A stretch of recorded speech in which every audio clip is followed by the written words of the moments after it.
Assalamualaikum warahmatullahi wabarakatuh. Perkenalkan, kami dari kelompok 2 akan mempresentasikan hasil diskusi kami. Sebelumnya, perkenalkan, saya Meili Nurilubaba dengan NIM 180404049 dan dengan rekan saya Saniatul Fitri dengan NIM 180404005. Di sini kami akan membahas tentang ciri guru profesional, di mana kami memiliki 3 pembahasan dalam materi yang sudah kami diskusikan. Pembahasan pertama adalah ciri-ciri profesi, yang kedua ciri-ciri profesi keguruan, dan yang terakhir adalah ciri guru profesional. Yang pertama membahas tentang ciri-ciri profesi. Ada beberapa pandangan para ahli tentang ciri-ciri profesi. Di antaranya menurut Robert Wericey, kemudian menurut Rahman Natawijaya, kemudian Tilar dalam Mujtahid dan Supriyadi dalam Mujtahid. Di sini saya akan membacakan pandangan menurut Robert Wericey. Yang pertama adalah lebih mementingkan pelayanan kemanusiaan yang ideal dibanding kepentingan pribadi. Jadi di sini kepentingan bersama itu lebih penting daripada kepentingan pribadi. Yang kedua, seorang pekerja profesional secara relatif memerlukan waktu yang panjang untuk memperoleh konsep serta prinsip-prinsip pengetahuan khusus yang mendukung keahliannya. Di sini pekerja profesional itu memiliki skill, di mana skill ini memiliki waktu yang relatif lama dalam memperoleh konsep pengetahuan yang mendukung keahlian tersebut. Yang ketiga, memiliki kualifikasi tertentu untuk memasuki profesi tersebut, serta mampu mengikuti perkembangan dalam pertumbuhan jabatan. Di mana di sini, kualifikasi tertentu sangat dibutuhkan untuk memasuki profesi tertentu, tidak sembarangan, karena membutuhkan skill yang mendukung keahlian tersebut. Yang keempat, memiliki kode etik yang mengatur keanggotaan, tingkah laku, sikap, serta cara kerja. Yang kelima, membutuhkan suatu kegiatan intelektual yang tinggi. Yang keenam, adanya organisasi yang dapat meningkatkan standar pelayanan, disiplin diri dalam profesi, serta kesejahteraan anggotanya. Yang ketujuh, memberikan kesempatan untuk kemajuan, spesialisasi, dan kemandirian. Yang terakhir, memandang profesi sebagai suatu karir hidup, life career, dan menjadi seorang anggota yang permanen. Selanjutnya akan dijelaskan oleh rekan saya. Selanjutnya ada ciri-ciri profesi menurut pendapat Natawijaya. Yang pertama yaitu ada standar untuk kerja yang baku dan jelas. Yang kedua ada lembaga pendidikan khusus yang menghasilkan pelakunya dengan program dan jenjang pendidikan yang bagus serta memiliki standar akademi yang memadai dan yang bertanggung jawab tentang pengembangan ilmu pengetahuan yang melandasi profesi. Yang ketiga ada organisasi profesi yang mewadahi para pelakunya untuk mempertahankan dan memperjuangkan eksistensi dan kesejahteraannya.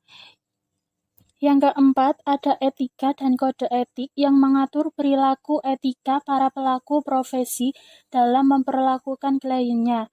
Yang kelima, ada sistem imbalan terhadap jasa layanannya yang adil dan baku. Yang keenam, ada pengakuan masyarakat, profesional, penguasaan, dan awam terhadap pekerjaan itu sebagai suatu profesi. Baik, pendapat selanjutnya adalah pendapat dari Tilar dalam Mujtahid.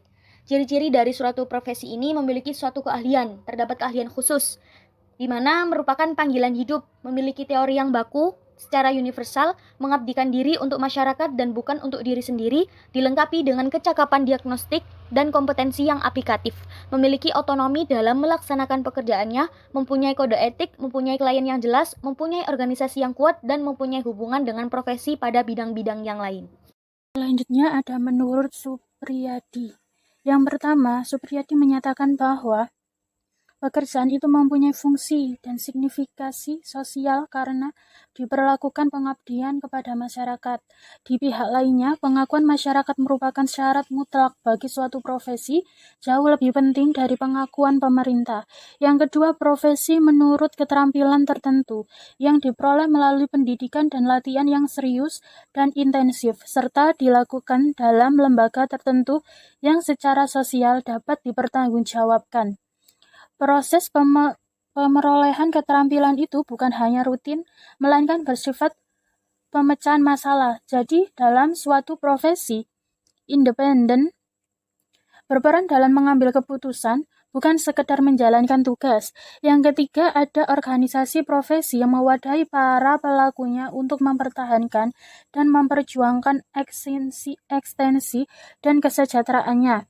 Yang keempat ada etika dan kode etik yang mengatur perilaku etika para pelaku profesi dalam memperlakukan kliennya. Yang kelima ada sistem imbalan terhadap jasa layanannya yang adil dan baku. Yang keenam ada pengakuan masyarakat terhadap pekerjaan itu sebagai suatu profesi. Pembahasan selanjutnya adalah ciri-ciri profesi keguruan, di mana ciri utama dari suatu profesi itu adalah suatu jabatan yang memiliki fungsi dan signifikasi sosial yang menentukan krusial, di mana menuntut keterampilan atau keahlian tertentu. Keahlian tertentu itu dituntut untuk dapat memecahkan masalah dengan menggunakan teori dan metode ilmiah. Jadi jabatan tersebut itu berdasarkan pada disiplin ilmu yang jelas, bukan hanya sekedar pendapat khalayak umum, dan memerlukan pendidikan dengan waktu yang cukup lama.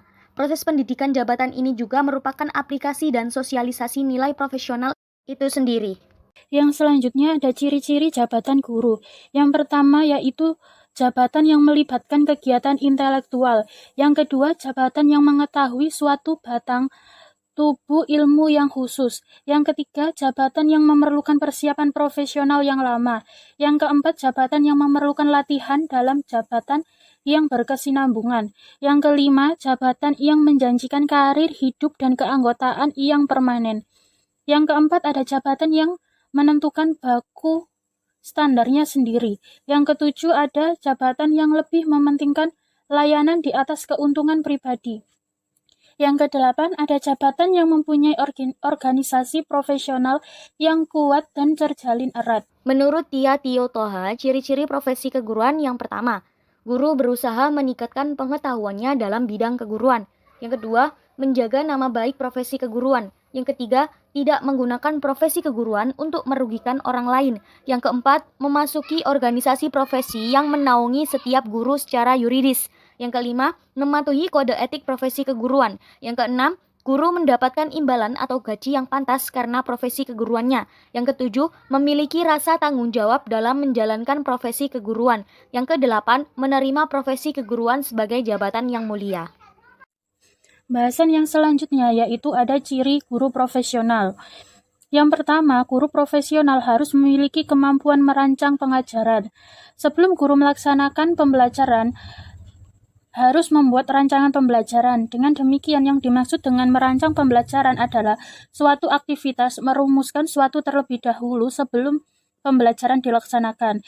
Yang kedua, yaitu guru harus memiliki kemampuan melaksanakan prosedur, yaitu penerapan secara nyata rencana pengajaran yang telah dibuat pada saat pembelajaran. Hal-hal yang merencanakan pada pembelajaran pengajaran diwujudkan dalam bentuk tindakan dan pengajaran yang nyata. Yang ketiga, guru harus memiliki kemampuan melaksanakan hubungan pribadi dengan sekolah. Sekolah dan kelas dapat dipandang sebagai suatu sistem sosial, sebab di dalamnya terjadi interaksi atau hubungan timbal balik antara orang-orang yang ada di dalamnya, yaitu guru dengan siswa dan siswa dengan siswa. Karena itu, dengan sistem tersebut, guru harus mampu dan terampil dalam mengadakan hubungan pribadi dengan para siswa. Yang keempat, guru harus memiliki keahlian dalam bidangnya. Seorang guru itu ahli dalam bidang pengetahuan yang diajarkan dan ahli dalam tugas mendidik. Seorang guru tidak hanya menguasai materi pembelajaran yang diajarkan, tetapi juga mampu menanamkan konsep tentang pengetahuan yang diajarkan. Yang kelima, guru harus memiliki otonomi dan tanggung jawab. Bagi seorang guru yang profesional, di samping ahli dalam bidang mengajar dan mendidik, ia juga memiliki otonomi dan tanggung jawab. Maksud dari otonomi ini adalah suatu sikap yang profesional yang disebut mandiri. Ia telah memiliki otonomi atau kemandirian dalam mengemukakan apa yang harus dikatakan berdasarkan keahliannya. Yang keenam, guru harus memiliki rasa tanggung jawab. Salah satu tugas dari organisasi profesi ialah menciptakan rasa kesejahteraan sehingga ada rasa aman dan perlindungan jabatan. Etik profesi dikembangkan melalui organisasi profesi. Melalui organisasi profesi diciptakan rasa kesejawatan, usaha untuk meningkatkan citra guru di masyarakat diperjuangkan melalui organisasi profesi. Sekian pemaparan dari kelompok kami. Apabila terdapat kesalahan dalam penyampaian maupun materi, kami mohon maaf yang sebesar-besarnya. Di sini saya akan membacakan kesimpulan. Profesi merupakan suatu jabatan yang memiliki fungsi dan signifikasi sosial yang menuntut keterampilan atau keahlian tertentu, di mana didapat melalui pemecahan masalah dengan menggunakan teori dan metode ilmiah berdasarkan batang tubuh disiplin ilmu yang jelas, sistematis, eksplisit, bukan hanya sekedar pendapat khalayak umum. Dalam memberikan layanan, anggota profesi berpegang teguh kepada kode etik yang dikontrol oleh organisasi profesi, di mana setiap anggota profesi mempunyai kebebasan dalam berpendapat atau mengambil keputusan terhadap permasalahan yang sudah dihadapinya. Apabila terdapat pertanyaan, silahkan komen.